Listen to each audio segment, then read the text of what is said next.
Tesco staff are watching your every move right now.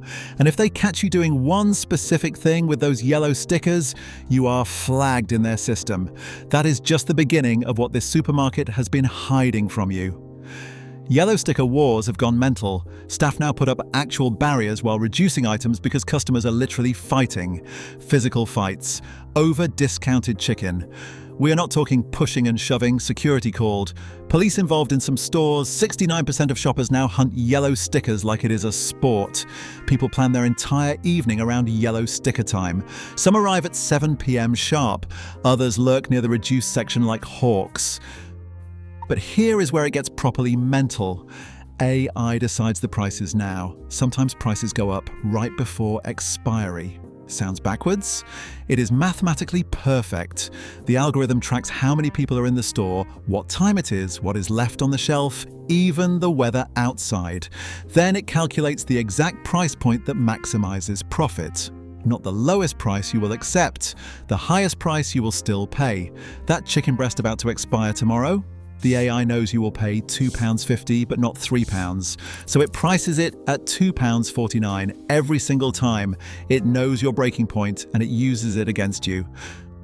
After 9:30 p.m. in certain stores, £0 stickers start appearing. Free food, no joke. But which stores do it? They will not tell you. You have to show up and hope. It is a pure lottery. Some people drive to multiple stores just to find the free items. Facebook groups are dedicated to tracking which stores do it, with thousands of members all hunting reduced food like buried treasure. One group has 45,000 members sharing tips in real time. Screenshots of free items, store locations, and the best times to arrive. It has become a whole economy. Now, let me tell you about something even more sinister. Here is something Tesco does not want you to know. They charge suppliers just to be on their shelves. Tesco calls it pay to play. Want your product at eye level? £20,000 a year per store. Want an end-of-aisle display? £50,000. That is not a one-time fee, that is annual. Multiply that by 2,700 stores, do the maths. Small suppliers go bankrupt trying to get into Tesco. They take out loans, remortgage their houses, and bet everything on getting shelf space. Big brands can afford it. Nestle, Unilever, Coca-Cola pay without blinking. The small ones cannot. They fold. So you get the same boring products everywhere. Innovation dies. Monopoly wins. They are banking on you not noticing the same brands in every aisle. But if you think that's bad, wait until you hear what they're doing with your personal data.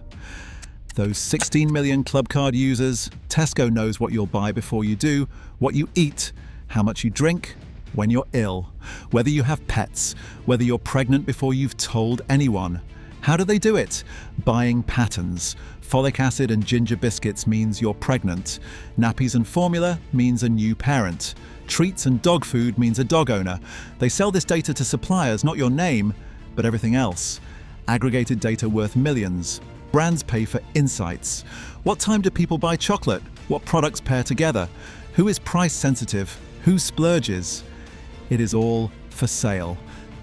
Then here is the creepy part. Weather affects your coupons. Raining, soup recommendations. Sunny, BBQ deals. A cold snap forecast means hot chocolate is on offer. They partner with weather services. They know what is coming before you do. And it gets worse. Your browser history, through partnerships, influences your deals. If you searched for baby stuff online, suddenly nappies are on offer. If you looked at fitness content, protein powder appears. If you booked a holiday to Spain, a sun cream deal pops up. If you viewed running shoes on Amazon, Tesco suggests sports drinks. It is surveillance capitalism working exactly as designed. They are not just tracking what you buy in store, they are tracking everything. And you agreed to it. It is buried on page 47 of the terms and conditions you did not read. Nobody reads them. That is the point. Now we need to talk about the scandal that made headlines worldwide. The real scandal broke in 2013. Tesco beef burgers contained horse. 29% horse DNA was found, not trace amounts, not contamination. Nearly a third of the burger was horse, but that was not even the worst of it. Tesco Everyday Value Spaghetti Bolognese. 60% horse meat was found in a sample from the French Commodel factory. Over half the meat was horse. Tests revealed it was deliberate, cheaper meat. Same packaging, same price. Who was checking? Nobody, until someone got suspicious. They sent samples to a lab. The results shocked everyone. The suppliers knew. Tesco's procurement team knew, or should have known. Their job is checking this stuff. Either way, you ate it. You probably fed it to your kids too. Millions of products were sold. Families across Britain were eating horse while thinking it was beef. The trust shattered overnight. Then came a £250 million accounting fraud in 2014. 8 executives were suspended. They had been booking supplier rebates early, money they had not received yet, and counting it as profit. That made the books look healthy, investors happy and share prices high. Pure fiction. When auditors caught on, £2.2 billion was wiped from their shares overnight. Pension funds were destroyed. People's retirement savings were gone. And people still shop there. Why? Because they are too big to fail. Because there is nowhere else to go in some towns. Because convenience trumps ethics. And that's exactly the problem. 450,000 employees. Supply chains for thousands of farmers. If Tesco crashes, the economy crashes. They know this. It gives them power, massive power. Planning laws, they bend them. Competitors, they destroy them. Local councils cannot say no. Too much economic dependence. Too many jobs at stake. Too much tax revenue. Tesco walks into meetings and gets whatever they want. The government cannot touch them. They are infrastructure, like roads or electricity, except they are a private company making billions. Here is how they kill competition. They buy land and build nothing just to block Sainsbury's. Some plots sit empty for a decade. It is a strategic monopoly move. They call it land banking in their annual reports, as if it is a legitimate business strategy. Shareholders love it. It removes competition. Communities hate it. A wasteland where a shop could be. Nobody can stop it. Waitrose wants to build, but Tesco bought the land 5 years ago. They never built anything, and they never will. It just sits there, blocking competition. It is legal, but moral? Absolutely not. Now let's talk about the brands you think you're buying. Daisy Washing Powder, Ms. Molly's, Hearty Food Co., Stockwell & Copin. They are all Tesco, every single one. They look like independent brands with different fonts, different colours, different packaging styles, and different shelf placement. You think you're buying something different. You are not. This is pure deception. They copied the idea from Aldi, and it is working perfectly. Aldi did it first with fake German brands. Tesco watched, learned, and perfected it. Why do they do it? Because people will not buy Tesco value washing powder. It is too embarrassing. It feels cheap. It feels like admitting you are broke. But Daisy powder sounds legit, like a real brand your mum might have used. So you buy it. You pay more than value and less than a branded product. Tesco makes a better margin. You feel better about yourself. Everyone wins. Except you. You do not know you are being manipulated. You do not know you are paying extra for the illusion of choice. That is exactly the point. The illusion of variety when it is all the same company. Here is what really happens behind the scenes. Want to know who really makes their products?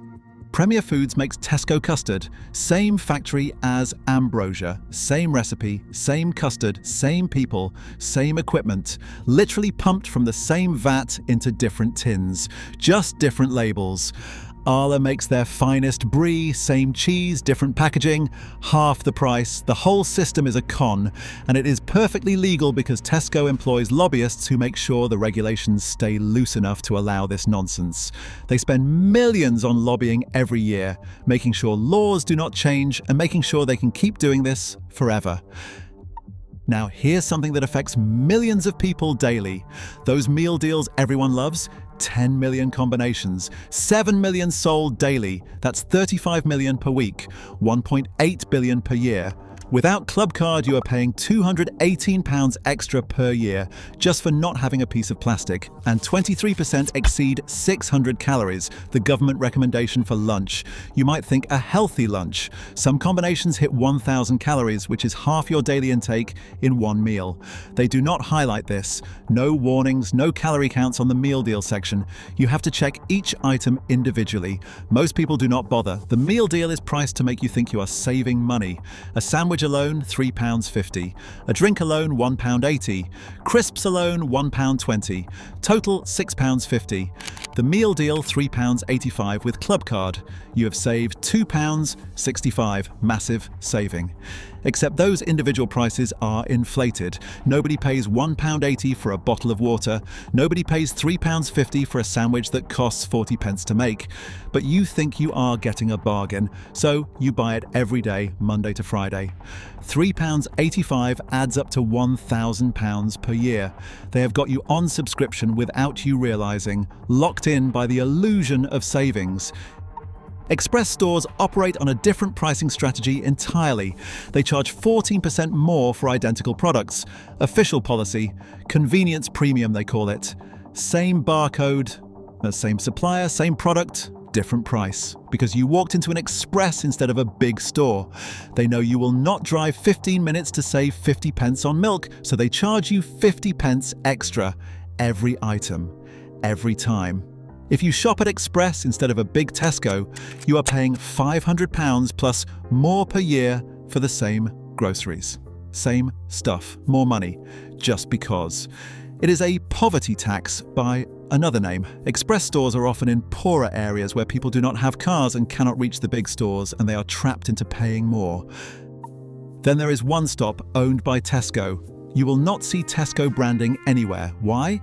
Because they locate stores in poorer areas and charge more, up to 14% more for identical products. The Times exposed this in 2010 after a full price comparison across multiple stores, and they proved it with receipts, photos, and data. Tesco said they would look into it. They issued a press release, offered an apology, and made promises. But they changed nothing. Absolutely nothing.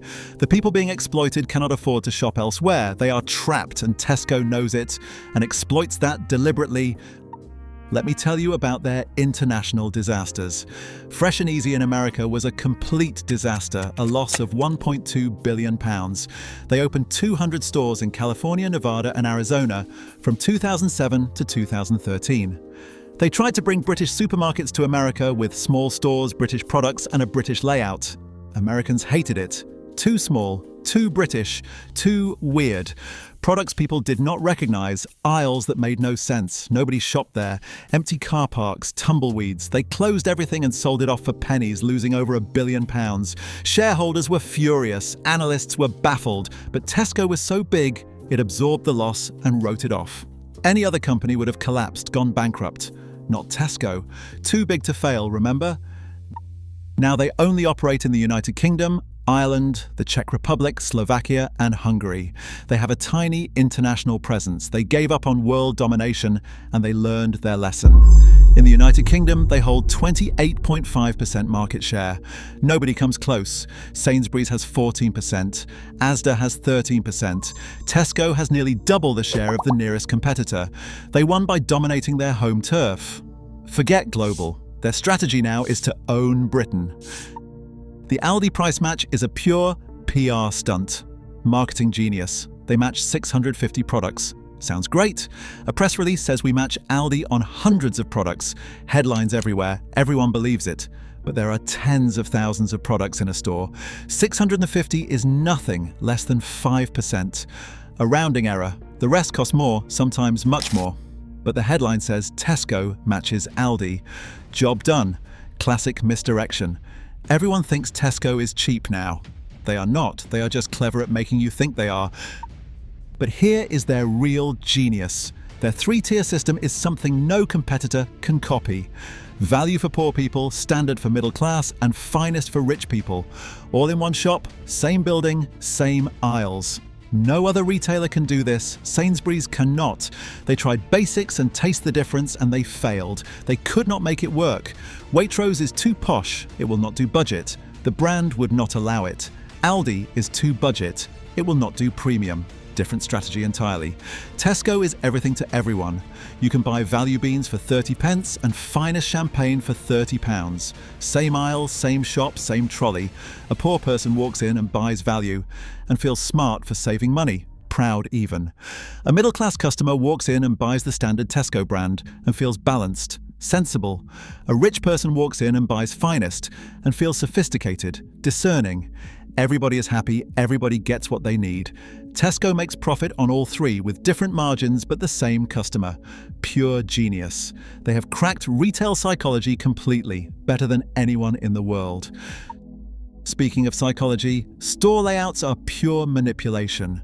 The smell of a bakery is pumped through vents to make you hungry. Studies show hungry shoppers spend 64% more, so stores deliberately make you hungry. The fresh bread smell you love is piped in from industrial fans, even when staff are not baking. Sometimes it happens at midnight when the bakery is closed.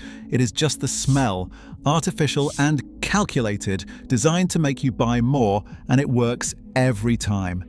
Milk and bread are at the back, always. You walk past everything, toys, clothes, electronics, while the essentials are hidden. Impulse purchases are front and center.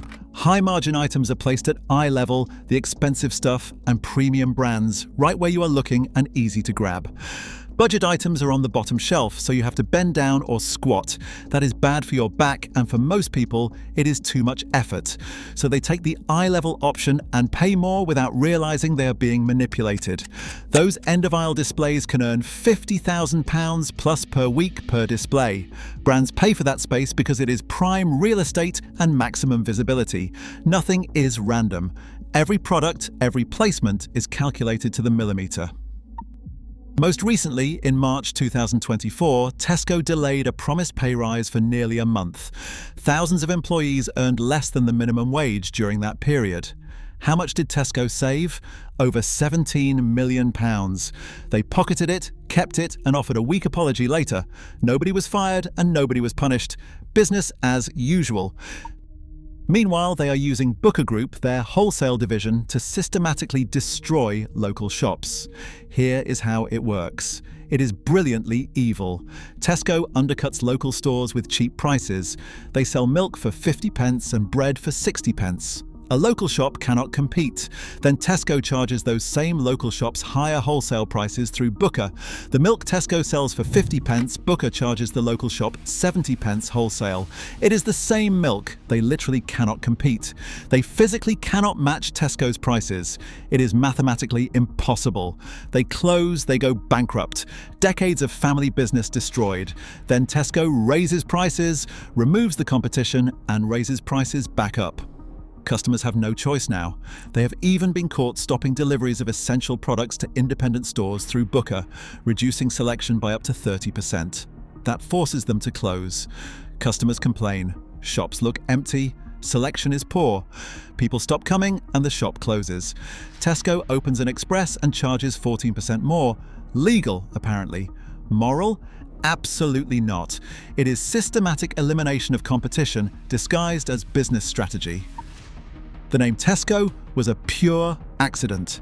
Jack Cohen bought tea from T.E. Stockwell in 1924.